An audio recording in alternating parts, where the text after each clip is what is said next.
Hello everyone, so hi, this is Saurabh Raina. इस video में हम रिवीजन करेंगे एवोल्यूशन चैप्टर की और हम सारे टॉपिक कवर करेंगे according to NCERT.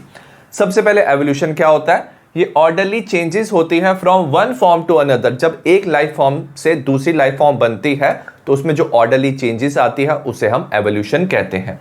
Evolutionary biology क्या होता है? It is the study of evolutionary history. जब हम एवोल्यूशनरी हिस्ट्री पढ़ते हैं ऑफ लाइफ फॉर्म की कैसे एक लाइफ फॉर्म एक से दूसरी फॉर्म में कन्वर्ट हुआ तो उसे एवोल्यूशनरी बायोलॉजी कहते हैं। सबसे पहले ओरिजिन ऑफ लाइफ क्या है? जो यूनिवर्स है ना वो ओरिजिनेट हुआ था अबाउट 20 बिलियन ईयर्स अगो। तो 20 बिलियन ईयर्स अगो यूनिवर्स बना था बाय सिंगुलर ह्यूज एक्सप्लोजन। तो एक ह्यूज एक्सप्लोजन हुआ था और इस थ्योरी को बिग बैंग थ्योरी कहते हैं। The earth was formed, earth बना था 4.5 billion years ago and there was no atmosphere on early earth. तो अर्ली अर्थ में कोई एटमॉस्फेयर प्रेजेंट नहीं था। उसके बाद water vapour, methane, CO2 and ammonia release from मॉल्टन mass cover the surface. तो अर्थ का सरफेस एक मॉल्टन मास से कवर था, वहां से क्या हुआ? Water vapour, methane, CO2 and ammonia release हुआ। यूवी रे फ्रॉम द सन, तो सन से यूवी रेज आए अर्थ की तरफ। ब्रोक अप वाटर इनटू, तो वाटर को उसने ब्रेक कर दिया हाइड्रोजन एंड ऑक्सीजन में। Hydrogen being lighter escape, hydrogen light होता है तो वो अर्थ से एस्केप कर गया। ऑक्सीजन कंबाइन विद NH3, तो जो ऑक्सीजन बना था अमोनिया और मीथेन के साथ कंबाइन करके वो वाटर एंड CO2 बनाया। उसके बाद ओजोन लेयर बना अर्थ पे। एज इट कूल, तो उसके बाद अर्थ क्या हुआ? कूल डाउन हुआ। जो वाटर वेपर थे वो भी क्या हुए? कूल डाउन हुए। Felled as rain to form oceans, तो अर्थ में जो भी डिप्रेशन थे उसमें रेन हुआ और उसने ओशंस बनाए। Life appeared almost 500 million years after formation of earth, तो जब अर्थ बना उसके 500 मिलियन ईयर्स के बाद क्या हुआ? लाइफ अपेयर्ड हुआ, that is 4 billion years ago. Next है theories of origin of life. सबसे पहली थ्योरी है theory of spontaneous generation. It states that life came out of decaying and rotting matter. तो इस थ्योरी ने बताया जो लाइफ है वो नॉन लिविंग थिंग से आ सकता है, decaying and rotting matter like straw और मड से भी लाइफ आ सकती है। सेकेंड थ्योरी है थ्योरी ऑफ बायोजेनेसिस, ये लुईस पास्चर ने दिया था। It states that life originate from pre existing life, तो ऑलरेडी अगर लाइफ एग्जिस्ट कर रही है उसी से नया लाइफ आ सकता है, तो इसे थ्योरी ऑफ बायोजेनेसिस कहते हैं। लुईस पास्चर ने एक्सपेरिमेंट भी किया था। Lewis pasture show that in pre sterilised flask, तो उसने एक प्री स्टरलाइज्ड फ्लास्क लिया। Life did not come from killed yeast, pre sterilised flask में उसने ग्रोथ मीडियम डाला, साथ में किल्ड यीस्ट डाला और उसको क्लोज कर दिया। उसने क्या देखा? Life did not come from killed yeast, तो उसमें लाइफ ग्रो नहीं हुआ। इन अनदर फ्लास्क सिमिलरली उसने एक और फ्लास्क लिया, उसमें भी ग्रोथ मीडियम डाला, किल्ड यीस्ट डाला, बट उसको ओपन टू एयर रखा। तो एज ए रिजल्ट क्या होगा? एयर से माइक्रो ऑर्गेनिज्म आएंगे, वहां पे वो ग्रो करेंगे, तो न्यू ऑर्गेनिज्म अरोज। तो इससे पता चलता है जो लाइफ है वो ओरिजिनेट होता है प्री एग्जिस्टिंग लाइफ से, और इस थ्योरी ने थ्योरी ऑफ स्पॉन्टेनियस जनरेशन को रिजेक्ट कर दिया। थर्ड है theory of panspermia. It states that the unit of life called as spores, तो इस थ्योरी ने कहा जो यूनिट ऑफ लाइफ है उसे क्या? स्पोर्स कहते हैं। वह ट्रांसफर टू डिफरेंट प्लैनेट, तो वो डिफरेंट प्लैनेट में ट्रांसफर हुए इंक्लूडिंग अर्थ, और यहीं से लाइफ ओरिजिनेट हुआ था। फोर्थ थ्योरी है theory of special creation. It states that living and non living was created by some supernatural power, तो इस थ्योरी ने कहा जो लिविंग एंड नॉन लिविंग है उसे एक सुपर नेचुरल पावर ने बनाया था जिसे गॉड कहते हैं। और अर्थ 4000 ईयर ओल्ड है and all living organism we see today were created as such, जो भी लिविंग ऑर्गेनिज्म आज प्रेजेंट है वो वैसे ही क्रिएट हुए थे। फिफ्थ थ्योरी है theory of chemical evolution. It was proposed by Oparin and Haldane. इन्होंने कहा first form of life could have come from non living organic molecule, तो नॉन लिविंग ऑर्गेनिक मॉलिक्यूल जैसे RNA और protein से first form of life आया था। Formation of life was preceded by chemical evolution, life बनने से पहले ना केमिकल एवोल्यूशन हुआ था। केमिकल एवोल्यूशन क्या होता है? Formation of diverse organic molecule, तो डाइवर्स ऑर्गेनिक मॉलिक्यूल बने थे इनऑर्गेनिक कॉन्स्टिट्यूएंट और इनऑर्गेनिक मॉलिक्यूल से, उसे केमिकल एवोल्यूशन कहते हैं। केमिकल एवोल्यूशन के टाइम पे अर्थ पे क्या कंडीशन था?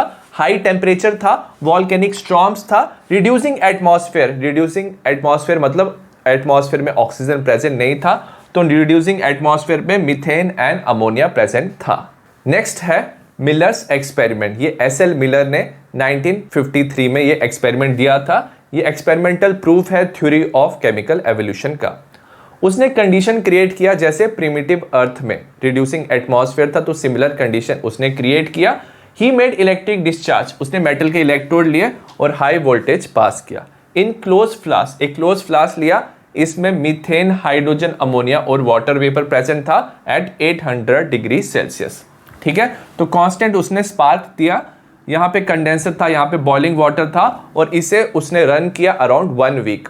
एक वीक के बाद उसने देखा some amino acid are form, तो वाटर के साथ कुछ ऑर्गेनिक कंपाउंड मिले, तो ये प्रूफ करता है केमिकल एवोल्यूशन को कि इनऑर्गेनिक कंपाउंड से ऑर्गेनिक कंपाउंड बने थे। सिमिलर एक्सपेरिमेंट बाकी साइंटिस्ट ने भी किए, उन्होंने कुछ चीजें चेंज की इसमें और उन्होंने ऑब्जर्व किया formation of sugar, nitrogen base, pigment and fat. First non cellular form of life जो था वो ओरिजिनेट हुआ था 3 billion year ago. Giant molecules थे आरएनए, प्रोटीन और पॉलीसेकेराइड के, इन्होंने first non cellular form of life बनाया था और इनके जो कैप्सूल थे ना वो रिप्रोड्यूस कर सकते थे अपने मॉलिक्यूल्स को। जो first cellular form of life था it did not originate till 2000 million years ago, तो अराउंड 2000 मिलियन ईयर्स अगो और 2 billion years ago first cellular form of life आया था। ये सिंगल सेल के थे and they live in aquatic environment. Next है evidence of evolution. सबसे पहला है पैलेंटोलॉजिकल एविडेंस। पैलेंटोलॉजी क्या होता है? It is the study of fossil, तो हम फॉसिल की स्टडी करते हैं। Fossils are remnant of life, तो remnant means remaining part of life, जैसे बोन्स हो सकता है, found in rock, earth crust.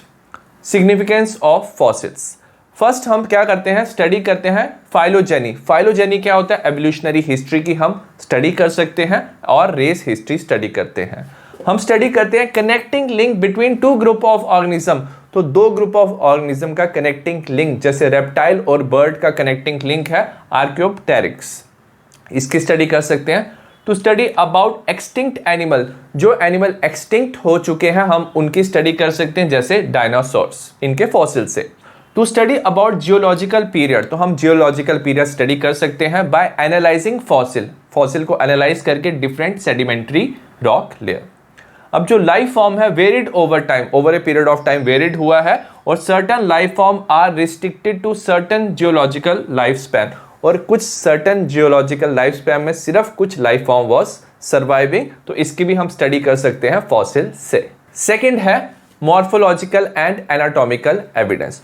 Morphology होता है study of external structure, anatomy होता है study of internal structure.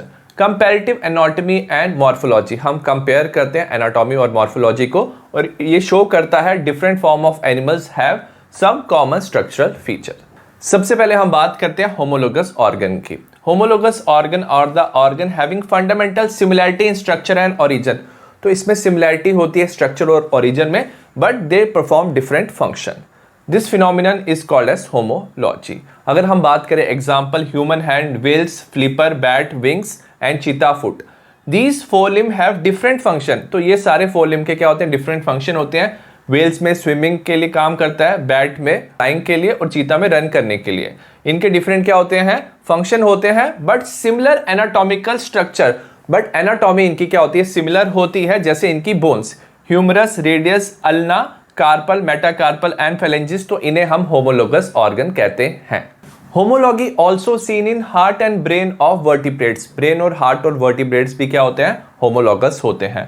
Homology in plants, thorn of bougainvillea and tendrils of cucurbita, thorn और जो ये टेंड्रिल्स होते हैं एक्सिलरी बर्ड की क्या होती है? मॉडिफिकेशन होते हैं, ये डिफरेंट फंक्शन परफॉर्म करते हैं। The origin of homologous organ is due to divergent evolution, तो होमोलोगस ऑर्गन में डाइवर्जेंट एवोल्यूशन होता है। It is the evolution by which related species become less similar to survive and adopt in different environmental condition, तो पहले क्या होता है? Related species होती हैं, बट उनको ना सर्वाइव करना होता है और अडॉप्ट करना होता है डिफरेंट एनवायरमेंट कंडीशन में, तो वो डिफरेंट फंक्शन परफॉर्म करते हैं।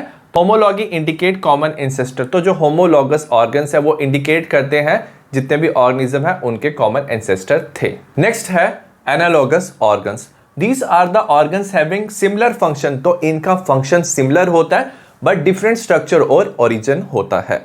This phenomenon is called as analogy. Example है विंग्स ऑफ इंसेक्ट्स, जो विंग्स है ना इंसेक्ट्स के, फॉर्म्ड ऑफ काइटिन, स्किन का बना होता है, वेरस विंग्स ऑफ जो बर्ड्स है मॉडिफिकेशन ऑफ 4 लिम्ब होता है। आईज ऑफ ऑक्टोपस होता है रेटिना फ्रॉम स्किन, और जो मैमल्स की आई होती है वो रेटिना फ्रॉम एम्ब्रियोनिक ब्रेन होता है। Flippers of penguin and dolphin भी एनालॉगस ऑर्गन का एग्जाम्पल है। स्वीट पोटैटो जो है वो मॉडिफिकेशन ऑफ रूट है, पोटैटो मॉडिफिकेशन ऑफ स्टेम है, दोनों स्टोरेज का काम करते हैं और दोनों एनालॉगस ऑर्गन है। Origin of analogous organ is due to convergent evolution, तो इसमें क्या होता है, कन्वर्जेंट एवोल्यूशन होता है। It is evolution by which unrelated species become more similar to survive and adopt in similar environment condition. तो क्या होता है, अनरिलेटेड स्पीशीज अगर एक ही एनवायरमेंट में सर्वाइव करना चाहते हैं तो वो क्या करते हैं, अडॉप्ट करते हैं इन सिमिलर एनवायरमेंट कंडीशन, तो वो क्या हो जाते हैं, सिमिलर हो जाते हैं, तो इसे ही कन्वर्जेंट एवोल्यूशन कहते हैं। थर्ड है एम्ब्रियोलॉजिकल एविडेंस, इसे प्रपोज किया था अर्नस्ट हैकेल ने। उसने ऑब्जर्व किया all vertebrate embryo have some common feature, तो सारे वर्टिब्रेट एम्ब्रियो के कुछ कॉमन फीचर्स हैं जो एब्सेंट होते हैं एडल्ट में। Example, all vertebrate embryo including human develop vestigial gill slit, तो सारे वर्टिब्रेट एम्ब्रियो का वेस्टिजियल गिल स्लिट प्रेजेंट होता है behind the head, but it is functional only in fish, fish में फंक्शनल होता है, not found in other adult vertebrate. Karl Ernst von Baer ने ना ये जो थ्योरी थी अर्नस्ट हैकेल की, इस प्रपोजल को रिजेक्ट कर दिया। उसने नोट किया जो एम्ब्रियो है they never pass through adult stage of other animal, वो कभी भी दूसरे एनिमल की एडल्ट स्टेज से पास नहीं होते, तो उसने इस प्रपोजल को रिजेक्ट कर दिया। फोर्थ है evidence for evolution by natural selection. Natural selection क्या होता है, it is the process by which the organism that are best suited for their environment survive and reproduce. जो ऑर्गेनिज्म बेस्ट सूट कर सकते हैं एनवायरनमेंट को वही सर्वाइव करते हैं और रिप्रोड्यूस करते हैं, इसे सर्वाइवल ऑफ द फिटेस्ट भी कहते हैं, और इसी से क्या होता है, नेचुरल सिलेक्शन होता है। एग्जाम्पल की बात करेंगे, in England before industrialisation there was white lichen cover the tree, तो व्हाइट लाइकन क्या करता था, ट्री को कवर करता था। In that background white wing moth survive, क्योंकि व्हाइट लाइकन का कवर था तो white wing moth easily survive कर पाया। But dark wing moth were picked out by the predator, तो जब उसके ऊपर क्या आया, ट्री पे डार्क विंग मॉथ आया तो वो इजिली आइडेंटिफाई हो पाया प्रीडेटर से, so as a result white wing moth की पॉपुलेशन ज्यादा थी। बट आफ्टर इंडस्ट्रियलाइजेशन क्या हुआ, जो ट्री ट्रंक था वो डार्क हो गया due to industrial smoke and soot की वजह से। अंडर दिस कंडीशन तो बैकग्राउंड क्या हो गया, डार्क हो गया, white wing moth died and did not survive, क्योंकि प्रीडेटर इसे इजीली आइडेंटिफाई कर पाए, और जो डार्क विंग मॉथ था वो सर्वाइव कर पाया because of suitable dark background. तो एज ए रिजल्ट क्या हो गया, डार्क विंग मॉथ की पॉपुलेशन इंक्रीज हो गई due to natural selection. Next है natural selection by anthropogenic action. It is the development of resistant varieties in organism due to human action. तो जो anthropogenic action होता है उसे हम ह्यूमन एक्शन भी कहते हैं, तो इससे रेजिस्टेंट वेराइटी इन ऑर्गेनिज्म आया because of excess use of herbicide, pesticide, antibiotic और ड्रग। जैसे एग्जांपल है, ज्यादा डीडीटी के यूज करने से over a period of time mosquito क्या हो गए, डीडीटी के रेजिस्टेंट हो गए, तो इसे ही एंथ्रोपोजेनिक एक्शन कहते हैं और इससे नेचुरल सिलेक्शन हो सकता है। नेक्स्ट है adaptive radiation. This process of evolution of different species in a given geographical area starting from a point. तो starting from a point means कि common ancestor था, तो उससे different species क्या हो रही है, evolve हो रही है एक ही geographical area में, and radiating to other area of geography. तो एक area में evolve होने के बाद वो different area of geography में क्या कर सकते हैं, survive कर सकते हैं और different habitat में survive कर सकते हैं, तो इसे adaptive radiation कहते हैं। इसकी 3 examples हैं। पहला है डार्विन फिंचिस। जो डार्विन था ही वेंट टू गैलापागोस आइलैंड, वहां पे उसने स्मॉल ब्लैक बर्ड देखे जिसे उसने डार्विन फिंचिस कहा। Many variety of this finches on same island, एक ही आइलैंड पे काफी ज्यादा वैरायटीज थी फिंचिस की। From the original seed eating features, तो जो ओरिजिनल फिंचिस थे ना, जो सबसे पहले थे, वो सिर्फ सीड ईटिंग थे। Many other form with alter beak arose, तो काफी डिफरेंट फॉर्म्स वहां से अराइज के जिनकी ऑल्टर बीक थे। enable them to become, जिसके वजह से वो इंसेक्टिवोरस और वेजिटेरियन फिंचेस हो गए, सो इसे हम एडाप्टिव रेडिएशन कहते हैं।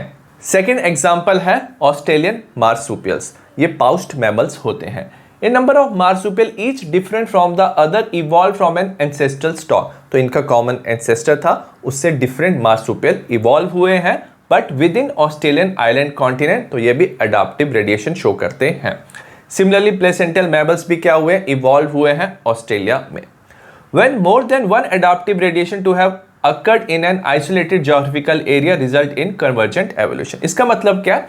अगर हम बात करें ऑस्ट्रेलिया में दो अडॉप्टिव रेडिएशन हुआ है, एक तरफ क्या हुआ है, ऑस्ट्रेलियन मार्सुपियल्स क्या हुए, इवॉल्व हुए हैं, और एक तरफ प्लेसेंटल मैमल्स क्या हुए हैं, इवॉल्व हुए हैं। बट जब इन दोनों की जो स्पीशीज थी एक ही एरिया में रह रही थी तो उनमें सिमिलैरिटी आ गई, तो उसे कन्वर्जेंट एवोल्यूशन कहते हैं। जैसे प्लेसेंटल मैमल और ऑस्ट्रेलियन मार्सुपियल के एग्जांपल की बात करेंगे, प्लेसेंटल मैमल का जो मोल था और इनका मार्सुपियल मोल था वो एक ही जगह पे रह रहा था, तो उसमें सिमिलैरिटीज आ गई क्योंकि वो सिमिलर एनवायरनमेंट में अडॉप्ट हुए। इनका एंट ईटर, इनका नमबैट और एंट ईटर, इनका माउस, इनका marsupial mouse, lemur, spotted cuscus, flying squirrel, flying phalanger, bobcat, Tasmanian tiger cat, wolf and Tasmanian wolf. तो क्या हो रहा है, दो अडॉप्टिव रेडिएशन में स्पीसीज जब मैच होने लग जाते हैं तो इसे कन्वर्जेंट एवोल्यूशन कहते हैं। नेक्स्ट है थ्योरी ऑफ बायोलॉजिकल एवोल्यूशन। तो फर्स्ट थ्योरी है Lamarckism. It is the theory of inheritance of acquired character. इसे प्रपोज किया था लेमार्क ने। It states that evolution of life form occur by the inheritance of acquired character. तो जब क्या होता है, इनहेरिटेंस होता है एक्वायर्ड कैरेक्टर का, उसी से एवोल्यूशन होता है। और जो एक्वायर्ड कैरेक्टर है वो ऑर्गेनिज्म में डेवलप होते हैं by use and disuse of organ. Example दिया है, long neck of giraffe is due to continuous elongation to forage leaves on tree. तो ट्री में ना जो जिराफ था वो क्या खाता था, लीव्स खाता था, तो कॉन्टिन्यूअस उसकी नेक क्या थी, एक्सटेंड होती थी, उसकी वजह से लॉन्ग नेक हो गया जिराफ का। और ये जो कैरेक्टर था was inherited to the succeeding generation. तो नेक्स्ट जनरेशन में भी ये कैरेक्टर क्या हुआ, पास डाउन हुआ। अब ये जो थ्योरी थी ना वो क्या हो गई, रिजेक्ट हो गई। The character are inherited only through genes, क्योंकि जो कैरेक्टर थे वो एक्वायर्ड कैरेक्टर इनहेरिट नहीं होते थे। जो कैरेक्टर क्या होते थे, जीन्स में प्रेजेंट होते थे, वही इनहेरिट होते थे। तो ये जो लेमार्किज्म है ये रिजेक्ट हो गया। सेकंड है Darwinism. It is theory of natural selection. इसे प्रपोज किया था चार्ल्स डार्विन ने। It was based on observation. उसने ऑब्जर्वेशन किया था during sea voyage in sail ship, और सेल शिप का नाम था HMS बीगल। एल्फ्रेड वेलेंस जो था had also come up with similar conclusion. तो वो भी सिमिलर कंक्लूजन पे आया था। Work of Thomas Malthus on population influence Darwin. तो डार्विन इन्फ्लुएंस हुआ था थॉमस मैल्थस के पॉपुलेशन के वर्क से। डार्विनिज्म के दो की कंसेप्ट हैं। सबसे पहले ब्रांचिंग डिसेंट। ये क्या कहता है, all organism are modified descendant of previous life form. तो जितने भी ऑर्गेनिज्म प्रेजेंट है वो प्रीवियस लाइफ फॉर्म के क्या है, डिसेंडेंट हैं। सेकंड है नेचुरल सिलेक्शन। एग्जांपल से बताया, consider bacterial colony A grow on A given medium. एक मीडियम पे कॉलोनी ए ग्रो कर रहा है। If the medium composition is change, तो अगर कॉम्पोजिशन चेंज कर दिया, only part of the population can survive under new condition. तो कुछ पार्ट ऑफ पॉपुलेशन सर्वाइव कर पाएगा अंडर न्यू कंडीशन। सपोज जो पॉपुलेशन सर्वाइव की थी उसे हमने बी कहा। जो वेरिएंट है बी वो आउटग्रो करेगा अदर मतलब ए को। Over a period of time क्या होगा, जो बी वेरिएंट होगा वो अपेयर हो जाएगा न्यू स्पीशीज। माइक्रोब्स के केस में क्योंकि डिवीजन काफी फास्ट होती है तो फ्यू डेज में न्यू स्पीशीज दिख जाएगी। और फिश में लाइफ स्पैन काफी लंबा होता है, डिवीजन स्लो होती है, तो इसमें मिलियन ऑफ ईयर से न्यू स्पीशीज बनेगा। जो बी है वो बेटर है ए अंडर न्यू कंडीशन। इसे बोलते हैं जो नेचर है वो सिलेक्ट करता है फॉर फिटनेस। नेक्स्ट है नेचुरल सिलेक्शन, जो है वो बेस्ड है कुछ एजम्पशन में। पहला है हेरिटेबल माइनर वेरिएशन। तो जो ऑर्गेनिज्म है ना उनमें माइनर वेरिएशन हो सकता है। ये वेरिएशन बेनिफिशियल या हार्मफुल हो सकता है ऑर्गेनिज्म को। सेकंड है ओवर प्रोडक्शन। पॉपुलेशन का जो साइज है वो ग्रो करेगा exponentially due to maximum reproduction. अगर हर एक ऑर्गेनिज्म क्या करेगा, मैक्सिमम रिप्रोड्यूस करेगा, तो पॉपुलेशन का साइज एक्सपोनेंशियली ग्रो करेगा। थर्ड है limited natural resources. Resources are not increase. तो रिसोर्सेज क्या है, लिमिटेड है और वो इंक्रीज नहीं होते accordance with the population size. Population का साइज तो इंक्रीज हो रहा है बट जो रिसोर्सेज हैं वो लिमिटेड है। Struggle for existence. It is the competition among organism for resources. Limited resources के वजह से ऑर्गेनिजम्स में क्या होगा, स्ट्रगल फॉर एग्जिस्टेंस होगा, मतलब कंपटीशन होगा और पॉपुलेशन का साइज लिमिटेड रहेगा।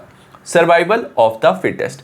इन struggle for existence organism with beneficial variation. अब जब स्ट्रगल फॉर एग्जिस्टेंस होता है और जिस ऑर्गेनिज्म में बेनिफिशियल वेरिएशन होता है, they can utilise the resource better. तो वो रिसोर्सेज को बेटर यूटिलाइज कर पाएंगे, वो सर्वाइव करेंगे और रिप्रोड्यूस करेंगे। इसे ही एवोल्यूशन कहते हैं। नेक्स्ट है mechanism of evolution. Hugo de Vries ने प्रपोज किया म्यूटेशन थ्योरी ऑफ एवोल्यूशन को। उसने एक्सपेरिमेंट कंडक्ट किया इवनिंग प्रिमरोज पे और उसने बिलीव किया जो एवोल्यूशन है that take place through mutation, तो म्यूटेशन से एवोल्यूशन होता है, not by minor variation. Darwinian variation, तो डार्विन ने जो कहा था वेरिएशन वो क्या होता है, माइनर होता है, स्लो होता है, डायरेक्शनल होता है, मतलब useful variation generation to generation pass down होते हैं। Due to this gradual evolution occur, तो उसी से क्या होता है, एवोल्यूशन होता है। बट ह्यूगो डेवरिस ने क्या कहा, जो म्यूटेशन है ना वो सडन होता है, रैंडम होता है, डायरेक्शनलेस। डायरेक्शनलेस का मतलब है यूजफुल भी हो सकता है, हार्मफुल भी हो सकता है, वेरिएशन होता है। डेवरिस बिलीव म्यूटेशन कॉज स्पीसिएशन, तो डेवरिस को बिलीव था म्यूटेशन की वजह से ही न्यू स्पीशीज बनता है, उसे स्पीसिएशन कहते हैं। And hence called it saltation. Saltation क्या होता है, सिंगल स्टेप लार्ज म्यूटेशन, तो सिंगल स्टेप लार्ज म्यूटेशन से ही न्यू स्पीशीज बनती है, तो इसे स्पीसिएशन कहते हैं। नेक्स्ट है Hardy Weinberg principal.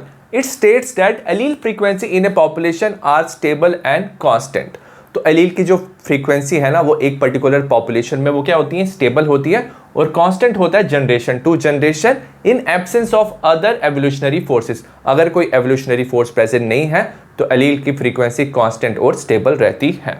The gene pool, gene pool क्या होता है, टोटल जीन्स और उनकी एलील्स इन ए पॉपुलेशन वो भी क्या रहता है, कांस्टेंट रहता है, इसे जेनेटिक इक्विलिब्रियम कहते हैं।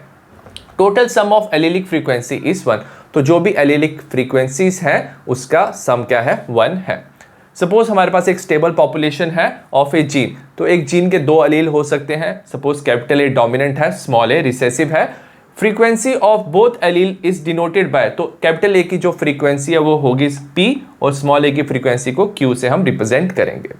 तो अगर हम बात करें कि sum of allelic frequency is equal to 1, suppose ये 60% प्रेजेंट है तो ये कितना प्रेजेंट होगा, 40%। 60% को 0.6 लिखेंगे तो 0.4, दोनों को ऐड करेंगे तो सम ऑफ एलीलिक फ्रीक्वेंसी हमेशा 1 के इक्वल होता है। The frequency of 3 possible genotype, अब ये 3 पॉसिबल जीनोटाइप बना सकता है, capital A capital A, capital A small A, small A small A, और इसे हम एक्सप्रेस करते हैं इक्वेशन से। सबसे पहले हमें पता था P plus Q is equal to 1, sum of all the allele frequency क्या रहती है, कांस्टेंट रहती है। अगर हमने दोनों तरफ स्क्वायर कर दिया, P प्लस Q का whole square is equal to 1 का होल स्क्वायर, तो ये हो जाएगा बाइनोमियल एक्सप्रेशन। इसे एक्सपैंड करेंगे, P square plus 2PQ plus Q square is equal to 1। अब ये जीनोटाइप की फ्रीक्वेंसी का क्या है, इक्वेशन बन गया। जीनोटाइप की जो फ्रीक्वेंसी है वो भी क्या होते हैं, कांस्टेंट होते हैं, दैट इज इक्वल टू 1। तो P स्क्वायर किसको रिप्रेजेंट करता है, frequency of capital A homozygous dominant. 2PQ represent करता है frequency of capital A small A heterozygous dominant. Q square represent करता है frequency of small A which is homozygous recessive. तो जो जीनोटाइप की फ्रीक्वेंसी है उसका भी सम क्या होता है, कांस्टेंट होता है और it is equal to 1। Change of frequency of allele in a population, तो अगर एलील की फ्रीक्वेंसी चेंज हुई है पॉपुलेशन में, उससे डिस्टर्ब हो सकता है जेनेटिक इक्विलिब्रियम और इससे रिजल्ट हो सकता है एवोल्यूशन। नेक्स्ट है फैक्टर्स अफेक्टिंग हार्डी-वेनबर्ग इक्विलिब्रियम। सबसे पहले जीन माइग्रेशन और gene flow. Gene flow from one population to another, suppose 2 population है, एक पॉपुलेशन से अनदर पॉपुलेशन में अगर ऑर्गेनिज्म जाता है तो इसे जीन फ्लो या जीन माइग्रेशन कहते हैं। इससे जीन फ्रीक्वेंसी ना दोनों पॉपुलेशन की चेंज होती है और gene flow occur if migration happen multiple time, तो अगर मल्टीपल टाइम माइग्रेशन हो तो इसे जीन फ्लो कहते हैं। सेकेंड है जेनेटिक ड्रिफ्ट। सपोज एक एरिया में कुछ पॉपुलेशन है, उसमें से कुछ ऑर्गेनिज्म डिफरेंट एरिया में चले जाते हैं, उस एरिया के हिसाब से उनमें क्या आते हैं, कुछ एलीलिक चेंजेस आते हैं और वो नया स्पीशीज बना सकते हैं, तो इसे जेनेटिक ड्रिफ्ट कहते हैं। Sometimes the changes in frequency so different in a new sample of population, तो न्यू सैंपल ऑफ पॉपुलेशन में क्या होता है, कुछ चेंज होता है फ्रीक्वेंसी में, एज ए रिजल्ट वो डिफरेंट स्पीशीज बनाते हैं। द ओरिजिनल ड्रिफ्टेड पॉपुलेशन, जो ओरिजिनल पॉपुलेशन था जिससे नया स्पीशीज बना, उसे हम फाउंडर कहते हैं और इस इफेक्ट को फाउंडर इफेक्ट कहते हैं। थर्ड है म्यूटेशन। म्यूटेशन से क्या हो सकता है, फॉर्मेशन ऑफ न्यू फिनोटाइप हो सकता है और म्यूटेशन से स्पीसिएशन हो सकता है, formation of new species. D है genetic recombination, reshuffling of gene combination during crossing over. तो गैमीटोजेनेसिस, जब गैमीट बनते हैं ना तो उसमें मियोसिस होता है, तो उसमें क्रॉसिंग ओवर होता है, क्रॉसिंग ओवर से रिजल्ट होता है जेनेटिक वेरिएशन में और इससे हम जेनेटिक रिकॉम्बिनेशन कहते हैं। ई है नेचुरल सिलेक्शन, इसके 3 टाइप है। पहला है stabilising selection, more individual acquire mean character value and variation is reduced. तो इसको एग्जांपल से देखते हैं। सपोज एक ओशन में 3 तरह के फिश है, medium, large and small size की। स्टेबलाइजिंग सिलेक्शन क्या होता है, तो जब मीडियम साइज की फिश सिलेक्ट होंगी, नेचुरली सिलेक्ट होते हैं, तो उसे स्टेबलाइजिंग सिलेक्शन कहते हैं, वेरिएशन रिड्यूस होता है। डायरेक्शनल सिलेक्शन क्या होता है, individual of one extreme are favoured. या तो क्या होगा, लार्ज फिश फेवर्ड होगी या स्मॉल फिश फेवर होगी, तो एक्सट्रीम जो फेवर होता है इसे डायरेक्शनल सिलेक्शन कहते हैं। थर्ड है disruptive selection, individual of both extreme are favoured. तो इसमें क्या होगा, या तो स्मॉल फिश फेवर होगी या तो लार्ज फिश फेवर्ड होगी, मीडियम साइज की फिश फेवर्ड नहीं होगी। तो इस तरह की सिलेक्शन को डिसरप्टिव सिलेक्शन कहते हैं। नेक्स्ट है a brief history of evolution. Geological time scale में ना 4 एरा थे, Proterozoic, Palaeozoic, Mesozoic and Cenozoic. जो प्रोटेरोजोइक था वो 2500 से 541 मिलियन ईयर अगो था, इसे MYAB कहते हैं। जो first cellular form of life था वो अपेयर हुआ था 2000 million year ago and some of the cell had the ability to release oxygen, और कुछ सेल ऑक्सीजन रिलीज कर सकते थे as the light reaction in photosynthesis. Single cellular जो ऑर्गेनिज्म थे वो बन गए मल्टी सेलुलर। सेकंड है पैलियोजोइक एरा, 540 से 252 मिलियन ईयर अगो था ये। इसमें 6 पीरियड थे। पहला था कैम्ब्रियन विच वाज 540 से 490 million year ago, Ordovician which was 490 to 443 million year ago, Silurian 425 million year ago, Devonian which was 405 million year ago, Carboniferous 360 million year ago and Permian which was 285 million year ago. Palaeozoic era में 500 million year अगो invertebrates सबसे पहले form हुए। 450 million year ago first land organism जो plant थे वो appear हुए। 350 million year ago jawless fish जो था वो इवॉल्व हुआ। Fishes with stout and strong fin, जो फिश थे उनके फिन क्या थे, थिक एंड स्ट्रॉन्ग थे। They can move on land, land में मूव कर सकते थे, उसके बाद वो वापस वाटर में जा सकते थे। 1938 में साउथ अफ्रीका में ना एक फिश मिला जो लगा था एक्सटिंक्ट हो चुका है। इस फिश का नाम था सिलोकैंथ फिश, जिसे लो फिन भी कहते हैं। ये जो फिश था ना, it was evolve into first amphibian, इसी फिश ने फर्स्ट एम्फीबियन बनाया। So it is a ancestor of modern day frog and salamander. 320 million year ago seaweed और प्लांट क्या थे, एग्जिस्ट करते थे। जो एम्फीबियंस थे वो इवॉल्व हुए रेप्टाइल्स में और वो एग ले करते थे which was thick shelled egg which do not dry up in sun. और जाइंट फर्न जो थे टेरिडोफाइट्स, दे फेल, वो अर्थ में फेल हुए और इन्होंने फॉर्म किया गोल्ड डिपॉजिट्स। थर्ड एरा है Mesozoic era, 252 to 66 million year अगो। ये एज ऑफ रेप्टाइल था। इसके 3 पीरियड है, Triassic 230 million year ago, Jurassic 208 million year ago and Cretaceous 144 million year ago. Land reptiles थे डायनासोर्स, टायरेनोसोरस रेक्स जो T racks था ये largest dinosaur था, 20 फीट हाइट में था और इसके डैगर लाइक टीथ थे। Around 200 million year ago some of the land reptile went back into water, कुछ लैंड रेप्टाइल वाटर में चले गए और इवॉल्व हो गए फिश लाइक रेप्टाइल में। एग्जाम्पल है इक्थियोसॉर्स। फोर्थ एरा है सीनोजोइक एरा, ये 66 मिलियन ईयर अगो से अब तक चल रहा है। इसके 2 पीरियड है, tertiary 66 million year ago and quaternary 2 million year ago. 65 million year ago जो डायनासोर्स थे वो सडनली डिसअपेयर हो गए फ्रॉम द अर्थ और मोस्ट ऑफ देम जो थे वो इवॉल्व हो गए बर्ड में। जो फर्स्ट मैमल था दे वर श्रू लाइक, श्रू होता है माउस लाइक थे and their fossil were small sized. In South America, South America में ना कुछ मैमल्स प्रेजेंट थे, वो रिसेंबल करते थे हॉर्स को, हिपोपोटामस, बियर एंड रैबिट को। कॉन्टिनेंटल ड्रिफ्ट हुआ। कॉन्टिनेंटल ड्रिफ्ट में क्या हुआ, साउथ अमेरिका ने ज्वाइन कर लिया नॉर्थ अमेरिका को, तो इनके animals were overridden by North America fauna. North America fauna means North America के जो एनिमल्स थे वो साउथ अमेरिका के एनिमल्स के साथ मिक्स हो गए। Due to continental drift, continental drift की वजह से Australia marsupial survive because of lack of competition. तो कॉन्टिनेंटल ड्रिफ्ट की वजह से ऑस्ट्रेलिया सेपरेट हो गया और यहाँ पे जो मैमल्स थे ऑस्ट्रेलियन मार्सुपियल्स वो सर्वाइव कर गए क्योंकि वहां पे लैक ऑफ कंपटीशन, कोई कंपटीशन नहीं था अदर मैमल्स से। नेक्स्ट है origin and evolution of man. 15 million year ago Dryopithecus and Ramapithecus survive करते थे। ड्रायोपिथिकस एप लाइक था और रामापिथिकस मैन लाइक था। दोनों hairy and both walk like gorilla and chimpanzee. 3-4 million year ago man like primate present था, उसकी height 4 feet की थी। Fossil of man like bones found in Ethiopia and Tanzania, तो इस मैन लाइक जो primate थे इसका फॉसिल मिला यूथोपिया एंड टेंजानिया में। अराउंड 2 मिलियन ईयर अगो ऑस्ट्रेलोपिथिकस था, ये लिव किया ईस्ट अफ्रीकन ग्रासलैंड में। इसने हंट किया विद स्टोन वेपन्स और ये फ्रूट खाता था। नेक्स्ट है होमो हैबिलिस, ये first human being like hominid था। होमिनिड मींस एप था। इसकी ब्रेन कैपेसिटी थे 650 से 800 सीसी और ये मीट नहीं खाता था। नेक्स्ट है होमो इरेक्टस, इसका फॉसिल डिस्कवर हुआ था जावा में 1891 में और इसका ब्रेन का साइज बड़ा था 900 सीसी और ये मीट खाता था। नेक्स्ट निएंडरथॉल मैन है, 1 लाख से 40,000 ईयर बैक ये रहता था। ब्रेन कैपेसिटी इसकी 1400 सीसी थी और ये ईस्ट एंड सेंट्रल एशिया में सर्वाइव करता था। Use hide to protect their body, तो एनिमल की स्किन से बॉडी को प्रोटेक्ट करता था एंड बरीड देयर डेड। 75,000 से 10,000 ईयर अगो आइस एज था और इस टाइम पे होमो सेपियंस रहते थे। प्री हिस्टोरिक केव आर्ट उन्होंने डेवलप किया था around 18,000 year ago. Cave painting आपको अभी भी मिलेगी Bhim Betka rock shelter in Raisen district of Madhya Pradesh.